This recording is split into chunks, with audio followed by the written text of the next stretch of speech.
Hello everyone, I am Priyanka Gaur. Welcome back to my channel learning with pace. आज हम लोग adolescence stage के बारे में बात करेंगे। ठीक है, तो अपना टॉपिक शुरू करते हैं।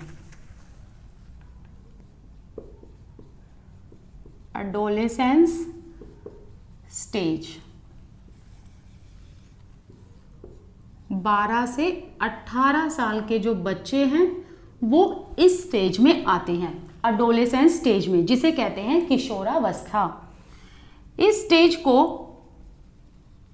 ट्रांजिशन स्टेज भी कहा जाता है और ट्रांजिशन एज भी कह सकते हैं। एडोलेसेंस एज एक ट्रांजिशन एज है एंड एडोलेसेंस स्टेज एक ट्रांजिशन स्टेज है। दैट मीन्स कि एडोलेसेंस एक बच्चे को चाइल्डहुड से एडल्टहुड तक लेकर जाता है। ठीक है, चाइल्डहुड से अडल्टहुड तक की जो जर्नी है उसके बीच में एडोलेसेंस एज आती है। सो इसीलिए इस एज को ट्रांजिशन एज कहा जाता है। इस टाइम पीरियड में अगर हम फिजिकल ग्रोथ की बात करें तो बच्चे का जो फिजिकल ग्रोथ है वो all of a sudden change हो जाता है। अब इसी का कंपैरिजन हम पहले की स्टेजेस से लेकर चलते हैं। प्रीनेटल में फिजिकल ग्रोथ हाई होता है, रैपिड होता है, एंड फिर इन्फेंसी की स्टेज में फिजिकल ग्रोथ रैपिड होता है। लेकिन चाइल्डहुड की स्टेज में जो फिजिकल ग्रोथ है वो स्लो एंड स्टेडी होता है। एंड चाइल्डहुड के बाद जैसे ही एडोलेसेंस स्टेज आती है बच्चे का फिजिकल ग्रोथ एकदम से रैपिडली हो जाता है और सडन चेंजेस बच्चे में होने लगते हैं। तो बच्चा अब एक प्यूबर्टी स्टेज पर पहुंच जाता है, प्यूबर्टी अटेन कर लेता है। सो इस टाइम पीरियड में ना क्या होता है कि हार्मोनल चेंजेस बहुत ज्यादा होते हैं बच्चे के। हार्मोनल चेंजेस बहुत होते हैं और ऑल ऑफ अ सडन होते हैं, क्योंकि इससे पहले चाइल्डहुड स्टेज में तो फिजिकल ग्रोथ वैसे ही स्लो एंड स्टेडी हो रही थी, बट इस स्टेज में आते ही हार्मोनल चेंजेस एकदम से रैपिडली होते हैं, जिसकी वजह से बच्चे के काफी मूड स्विंग्स भी होने लगते हैं। इसी स्टेज में बच्चे को आइडेंटिटी मतलब एक पहचान बनाने की लगी रहती है। आइडेंटिटी फॉर्मेशन और you can say identity crisis से बच्चा जूझता रहता है इस टाइम पीरियड में। देखो, आप अपना भी एडोलेसेंस याद करके देखो कि आप उस टाइम पर कैसे थे। आप भी चाहते थे कि भीड़ में आपको सब देखे, भीड़ में सब लोग आपको जाने, राइट। सो इस स्टेज में जो बच्चे होते हैं वो चाहते हैं कि उनको भीड़ में भी अटेंशन दी जाए, भीड़ में भी उनको सुना जाए, उनको देखा जाए, उनको इंपॉर्टेंस दी जाए। तो ये अपनी आइडेंटिटी बनाने में बच्चे लगे रहते हैं। जैसे कि हमने यहाँ पर हार्मोनल चेंजेस की बात की थी, तो बच्चों का जो फिजिकल ग्रोथ है, मतलब जो फिजिकल स्ट्रक्चर है, वो एकदम से बदल जाता है। अब लड़का और लड़की दोनों के बीच में आप प्रॉपर डिस्टिंग्विश करके बता सकते हैं। मतलब एक प्रॉपर फिजिकल स्ट्रक्चर लड़के का और लड़की का तैयार हो जाता है। एंड वॉइस में भी चेंजेस देखने को मिलते हैं। अगर बॉयज की वॉइस की बात करें तो डीप हो जाती है, हार्श हो जाती है। वेयर एज अगर गर्ल्स वॉइस की बात करें तो लड़कियों की जो वॉइस है वो थोड़ी स्वीट एंड सटल हो जाती है। ठीक है, देखो ये जो स्टेज है ना, इसमें बच्चे की ग्रोथ चाहे वो फिजिकल हो, कॉग्निटिव हो या फिर इमोशनल हो, किसी भी तरीके की ग्रोथ हो, ये सारी ग्रोथ एकदम पीक पर होती हैं। ठीक है, ये सारी ग्रोथ एकदम पीक पर होती हैं।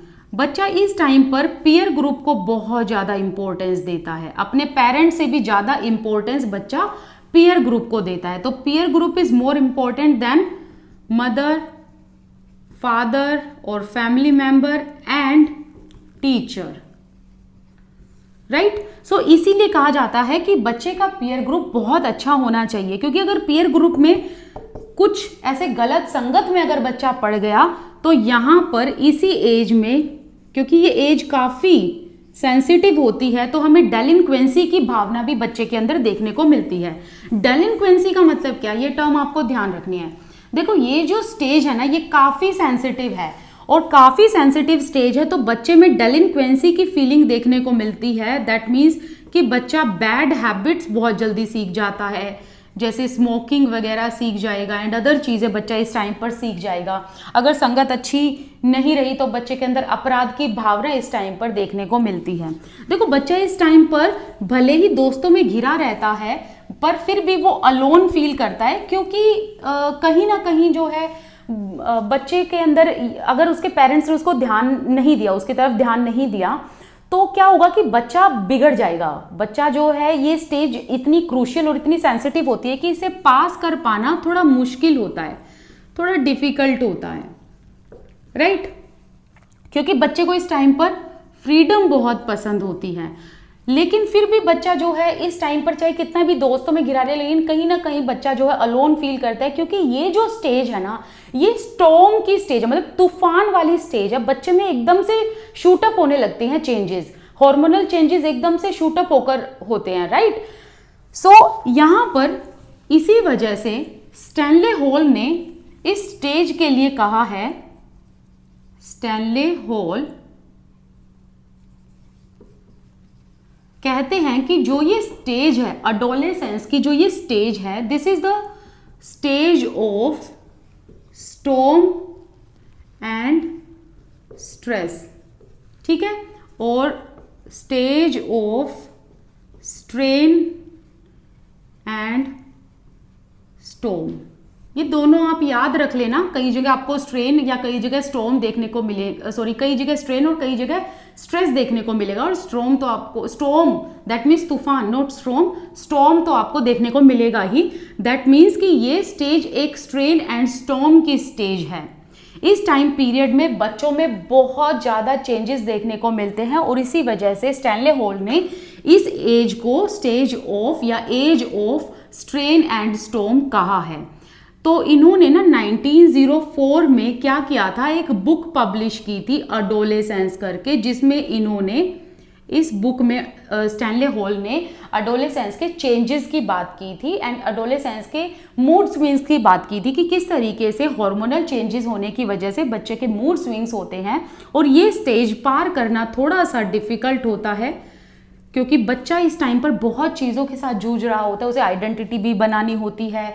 बच्चे की अगर आइडेंटिटी नहीं बनी या बच्चा कहीं पर फेल भी हो गया तो वो उसके अंदर डेलिंक्वेंसी भी आ सकती है। So this age is kind of strain and storm और स्ट्रेस एंड स्टॉर्म। बच्चे को इस टाइम पर फ्रीडम बहुत पसंद है, बच्चा रिवोल्ट करने लगता है अगर उसके पेरेंट्स उसे ज़्यादा टोकते हैं तो, एंड बच्चा इस टाइम पर पीयर ग्रुप को बहुत ज़्यादा इंपॉर्टेंस देता है, अपने माँ बाप से ज़्यादा एंड अपने टीचर से ज़्यादा, ठीक है।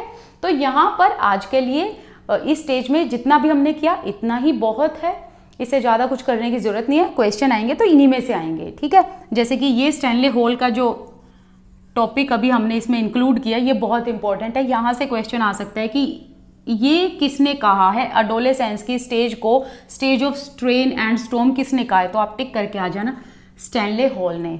और कौन सी बुक इन्होंने पब्लिश की, अडोलेसेंस 1904 में, जिसमें इन्होंने अडोलेसेंस एज के चेंजेस की बात की कि किस तरीके से अडोलेसेंस में चेंजेस आते हैं और इनके बिहेवियर में भी चेंजेस देखने को मिलते हैं, ठीक है। सो कल हम बात करेंगे नेक्स्ट वीडियो में अडल्टहुड के बारे में, और फिर हमारे जो ये डेवलपमेंट की स्टेजेस है, जनरल स्टेजेस, ये हमारी कंप्लीट हो जाएंगी।